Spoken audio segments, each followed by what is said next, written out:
ಈ ಬೆಟ್ಟದ ತುದಿಯ ಮೇಲೆ ಅತ್ಯಂತ ಬೃಹದಾಕಾರವಾಗಿರ್ತಕ್ಕಂಥ ಒಂದು ಹಸುವಿನ ಚಿತ್ರ ಹಾಗೂ ಹುಲಿಯ ಚಿತ್ರವನ್ನು ನಾವಿಲ್ಲಿ ನೋಡ್ಬೋದು. ಈ ಎರಡೂ ಚಿತ್ರಗಳನ್ನು ನೋಡಿದರೆ ಆ ಎರಡೂ ಚಿತ್ರಗಳ ಮಧ್ಯದಲ್ಲಿ ಒಬ್ಬ ಮನುಷ್ಯನ ಸಹ ಕಾಣ್ತಾನೆ. ಸೊ ಆ ಹಸುಗಳನ್ನು ಮೇಯಿಸ್ತಕ್ಕಂಥ ಗೊಲ್ಲನ ರೇಖಾಚಿತ್ರವಾಗಿರ್ಬೋದು.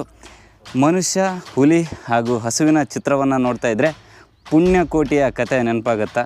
ಸೊ ಹುಲಿಗೆ ಮಾತು ಕೊಟ್ಟು ಹೋಗಿರ್ತಕ್ಕಂಥ ಆ ಪುಣ್ಯಕೋಟಿ ಹಸು ತಾನಾಗೆ ಬಂದು ಮತ್ತು ಹುಲಿಯ ಮುಂದೆ ನಿಲ್ತಕ್ಕಂಥ ಕತೆ ಹೇಳ್ತದೇನೋ ಈ ರೇಖಾಚಿತ್ರವನ್ನು ನೋಡಿದರೆ. ನನಗೇನೋ ಅದೇ ಥರ ಅನಿಸುತ್ತೆ. ಆ ಕಡೆ ಹುಲಿ, ಈ ಕಡೆ ಹಸು, ಮಧ್ಯದಲ್ಲಿ ಮನುಷ್ಯ. ಆ ಮನುಷ್ಯನ ಚಿತ್ರ ಇರೋದಕ್ಕೇ ನಾನು ಪುಣ್ಯಕೋಟೆ ಕತೆ ಅಂತ ಹೇಳ್ತಾ ಇದ್ದೀನಿ.